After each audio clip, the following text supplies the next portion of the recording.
Viewers just imagine कुछ astronauts का group गलती से टाइम ट्रेवल करके 1 बिलियन ईयर्स पहले वाले अर्थ पर पहुंच जाए। सच में ये कितनी बड़ी खोज होगी ना। पर वहाँ उन्हें ऐसे खतरनाक क्रिएचर का सामना करना पड़ता है जो बहुत ही ज्यादा रेडियो एक्टिव था। क्या वो एस्ट्रोनॉट एंड तक बच भी पाएंगे, इस बात का तो पता ही लगाना पड़ेगा। कहानी की शुरुआत में हमें तब का टाइम दिखाया जाता है जब अर्थ पर एक बहुत ही खतरनाक वायरस फैल गया था। इस वायरस का प्रभाव सिर्फ इंसानों पर ही नहीं बल्कि हमारे पूरे इकोसिस्टम पर पड़ा था। पेड़ पौधे और अर्थ का सारा वातावरण एकदम से डिस्ट्रॉय हो चुका था। इसीलिए अब हमारे अर्थ को बचाने के लिए सारी कंट्री के वैज्ञानिक एक साथ आ गए थे। उन्होंने तो स्पेस में अलग अलग प्लैनेट्स को ढूंढना स्टार्ट कर दिया था। उनका प्लान था कि वो कैसे भी करके अर्थ के ही जैसा एक दूसरा प्लैनेट ढूंढ ले। हालांकि मार्स उनके ऑप्शन में होता है, लेकिन बहुत ही ज्यादा रिसर्च करने के बाद उन्हें मार्स से भी अच्छा एक प्लैनेट मिल गया था जिसके ऊपर हमारी पृथ्वी के जैसा सेम टू सेम वातावरण था। इन सारी चीजों के बाद हमें स्टीव नाम का एक वैज्ञानिक दिखाया जाता है जिसने अपने सालों की कड़ी रिसर्च के बाद एक ऐसी एंशिएंट टेक्नोलॉजी हासिल की थी ना जो लाखों साल पुरानी थी। स्टीव की टीम ने इस मशीन पर थोड़ी सी मॉडिफिकेशन करके उसकी पूरी फंक्शनिंग को एकदम से समझ लिया था।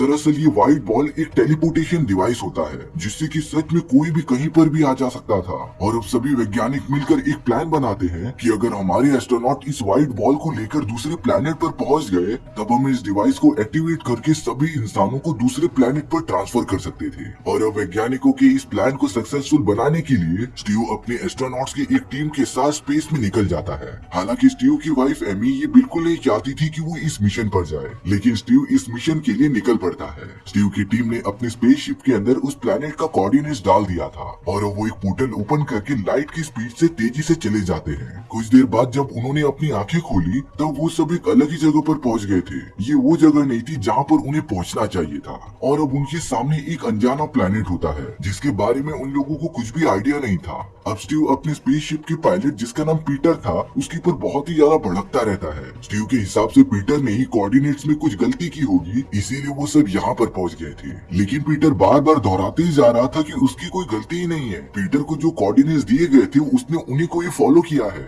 लेकिन स्टीव इन सारी चीजों का दोष पीटर को ही दे रहा था। अब सारे एस्ट्रोनॉट्स को लग रहा था कि वो अपने घर पर वापस नहीं जा पाएंगे क्योंकि वो अब स्पेस में पूरी तरीके से भटक चुके हैं। यहाँ पर स्टीव अपनी वाइफ एमी की फोटोज देखकर बहुत ही ज्यादा इमोशनल हो गया था। साथ ही साथ स्टीव को अपने एक्सपेरिमेंट का एक मोमेंट याद आता है जहाँ पर जब वो उस व्हाइट स्पीयर पर एक्सपेरिमेंट कर रहा था उसे ओपन करने पर वहाँ पर एक अजीब तरीके का होलोग्राम बनने लगा था। वो किसी इंसान जैसा स्ट्रक्चर लग रहा था। लेकिन स्टीव ने ये सारी बातें अपनी कमिटी में किसी को भी नहीं बताई थी, ना ही उसके एस्ट्रोनॉट दोस्तों को। और स्टीव अपनी टीम मेंबर्स के साथ उस सामने वाले प्लेनेट के बारे में डिटेल्स निकालते रहता है। तभी उन्हें स्पेसशिप के पिछले वाले सिस्टम में कुछ गड़बड़ी दिखाई देती है। पता नहीं वहाँ का टेम्परेचर अपने आप ही नीचे गिरने लगा था। स्टीव की पूरी टीम उसे सही करने में लग जाती है। लेकिन अब जो चीज उन सभी ने स्पेस में देखी थी ना उससे वो लोग एकदम शॉक रह गए थे। वहाँ स्पेस में पीटर की बॉडी बाहर निकलकर फ्लोट कर रही थी और अब तक तो पीटर पूरी तरीके से मर भी चुका था। वहाँ पर मौजूद किसी को भी ये समझ नहीं आता कि पीटर ने ऐसा क्यों किया। स्टीव तो बोल रहा था कि गिल्ट में आकर पीटर ने ऐसा कर लिया। शायद से पीटर ये मानता था कि उसकी गलती की वजह से ही वो सब यहाँ पर पहुँच गए थे।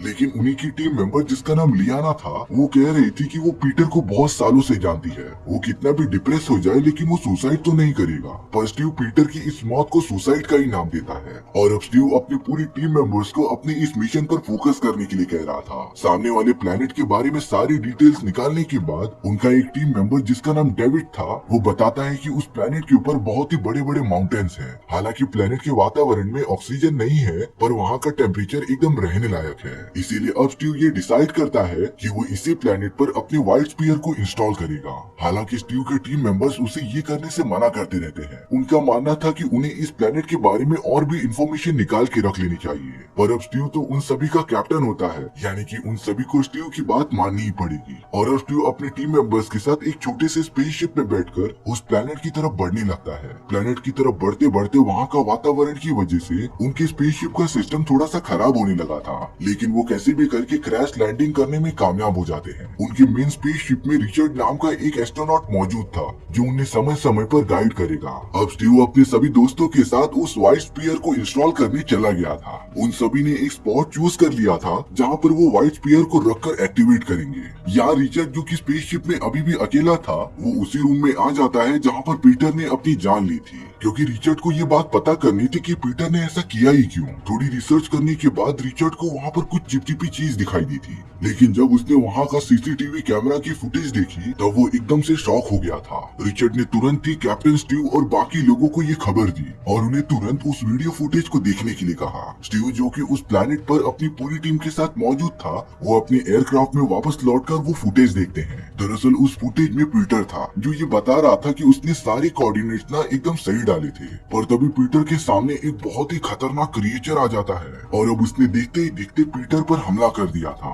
पीटर उस खतरनाक क्रिएचर से बचने की बहुत ज्यादा कोशिश करता है, पर वो इसमें नाकामयाब हो गया था और अब उसी क्रिएचर ने पीटर को स्पेसशिप से बाहर ढकेल दिया होता है। स्टीव और उसके सारे लोग ये सब देखकर एकदम शॉक रह गए थे। उन्हें जरा भी अंदाजा नहीं था कि एक बहुत ही खतरनाक क्रिएचर उनकी स्पेसशिप में मौजूद है, लेकिन अब वो डेडली क्रिएचर तो रिचर्ड की स्पेसशिप में मौजूद ही नहीं था। यानी कि इसका सिर्फ एक ही मतलब हो सकता है कि वो क्रिएचर स्टीव की स्पेसशिप के साथ इसी प्लेनेट पर आ गया हो। यहाँ स्टीव की स्पेसशिप के अलग अलग जगहों का टेम्परेचर काफी बढ़ने और घटने लगा था और उनका सिस्टम भी लिटरली खराब होने लगता है। यानी कि वो खतरनाक क्रिएचर हो न हो उनके ही स्पेसशिप में मौजूद है। रायन नाम का एक एस्ट्रोनॉट स्टीव से सारी बातें सच सच बताने के लिए कह रहा था और तब जाकर सभी को ये बातें पता चल जाती हैं कि जब स्टीव व्हाइट स्फीयर पर एक्सपेरिमेंट कर रहा था तब उसे उसमें कुछ एलियंस का होलोग्राम दिखा था, लेकिन ये सारी बातें उसने अपनी टीम मेंबर्स को बताई नहीं थी। इसीलिए सभी लोग स्टीव से बहुत ही ज्यादा गुस्सा होते हैं। ये सारे डिस्कशन होने के बाद स्टीव डेविड से कुछ बातें करने लगा था। स्टीव कहता है कि उन्हें कैसे भी करके स्पीयर को एक्टिवेट करना ही पड़ेगा। डेविड भी स्टीव की बातों में आकर इस बात के लिए हाँ कह देता है, पर तभी स्टीव ने अपने रेडार पर देखा कि वो खतरनाक क्रिएचर उनकी तरफ लगातार बढ़ रहा है और अब डेविड और स्टीव बहुत ही ज्यादा डर गए थे। डेविड को इस बात का अंदाजा हो गया था कि वो क्रिएचर कहीं न कहीं इस व्हाइट स्पीयर को लेना चाहता है, इसीलिए अब डेविड उस व्हाइट स्पीयर को डिस्ट्रॉय करना चाहता था। लेकिन स्टीव डेविड को ऐसा करने से मना करता है। स्टीव ने तो डायरेक्टली डेविड को धमकी दे दी थी कि अगर उसने आगे से कभी भी व्हाइट स्पीयर को डिस्ट्रॉय करने की कोशिश की ना, तब वो उसे जान से मार देगा। दरअसल स्टीव इतना ज्यादा हाइपर इसीलिए हो गया था क्योंकि उसने इस एक्सपेरिमेंट के ऊपर अपने बहुत साल लगाए थे और स्टीव कभी नहीं चाहेगा कि उसका ये एक्सपेरिमेंट इस तरीके से खराब हो। स्टीव और डेविड कैसे भी करके उस एलियन से बचते हुए एक सेफ प्लेस पर आ गए थे, लेकिन अब लियोना, जो कि सोई हुई होती है, वो अलार्म की आवाज सुनकर उड़ गई थी। लियोना इन सारी चीजों को देखने के लिए बाहर निकल जाती है, लेकिन अब वो खतरनाक क्रिएचर वहाँ पर पहले ही पहुँच गया था। तभी लियोना का एक एस्ट्रोनॉट दोस्त उसे पकड़कर एक कमरे में लेकर चला जाता है। वो दोनों तो बड़ी बारीकी से अपना कदम बढ़ा रहे थे, लेकिन उस क्रिएचर ने तो अब उन दोनों को ढूंढ लिया था।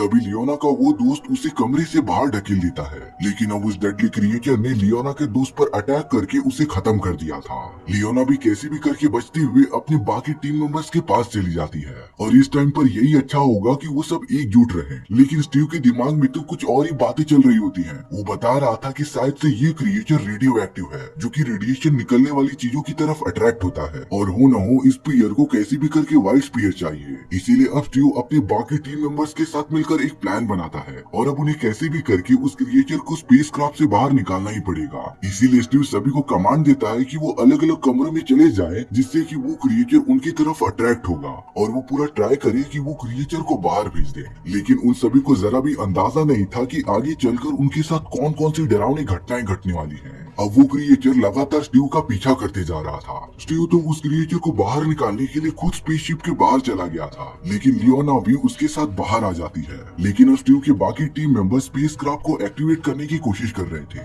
जिससे कि स्पेसशिप का इंजन चालू हो जाता है और स्पेसशिप से निकलने वाली सारी एनर्जी लियोना के ऊपर पड़ गई थी, जिससे कि लियोना पूरी जलने की वजह से मर गई थी। बाकी सब स्टीव को कैसे भी करके स्पेसक्राफ्ट के अंदर ले लेते हैं, लेकिन उस क्रिएचर का छोटा सा टेंटिकल डेविड के हाथों पर लग गया था, पर वो सब कैसे भी करके क्रिएचर को स्पेसक्राफ्ट से बाहर निकालने में कामयाब हो जाते हैं। डेविड के हाथ पर तो एक बहुत ही बड़ा जख्म हो गया था, इसीलिए स्टीव और बाकी सभी ने डेविड को आराम करने के लिए रख दिया था। वहीं स्टीव उस क्रिएचर के कटे हुए टेंटिकल के ऊपर कुछ रिसर्च करता रहता है। स्टीव को लग रहा था कि उस क्रिएचर के ब्लड में जरूर एंटीबायोटिक्स रह सकते हैं और वो उसका यूज करके डेविड को ठीक करने का एंटीडोट बना सकता है।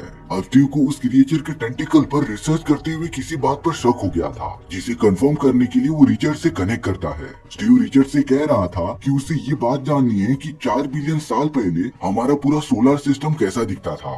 थोड़ी देर बाद रिचर्ड जब ये सारी इन्फॉर्मेशन स्टीव को प्रोवाइड करता है, तब स्टीव ये देखकर एकदम शॉक रह गया था, क्योंकि 4 बिलियन ईयर्स का सोलर सिस्टम इस जमाने के सोलर सिस्टम से एकदम मैच करता था। यानी कि वो सब जिस प्लेनेट पर अभी मौजूद है ना, वो और कोई कोई नहीं बल्कि 4 बिलियन साल पहले वाली हमारी अर्थ है। तो इसका मतलब ये हुआ कि वो सब टाइम ट्रेवल करके 4 बिलियन साल पहले आ चुके हैं और ये सारी बातें किसी चमत्कार से कम नहीं थी। साथ ही साथ स्टीव को ये बात भी पता चल गई थी कि वो क्रिएचर व्हाइट स्पीयर के पीछे पड़ा हुआ है, क्योंकि उस व्हाइट स्पीयर में से रेडियो एक्टिव एनर्जीज बाहर निकल रही थी। अब रायन को स्टीव की ये सारी बातें एकदम से पता चल गई थी, इसीलिए अब वो चाहता था कि वो कैसे भी करके स्पीयर को खत्म कर दे, जिससे कि वो क्रिएचर हमारा पीछा छोड़ देगा। लेकिन स्टीव तो था बड़ा जिद्दी, भले ही सभी लोगों की जान चली जाए पर उसका एक्सपेरिमेंट बेकार नहीं जाना चाहिए। स्टीव ने तो उस क्रिएचर के ब्लड का यूज करके एक एंटीडोट का सीरम बना लिया था और अब उसे लग रहा था कि जो वायरस हमारे प्रेजेंट अर्थ पर फैला हुआ था, इस एंटीडोट के फॉर्मूले का यूज करके वो सब भी ठीक हो सकता है।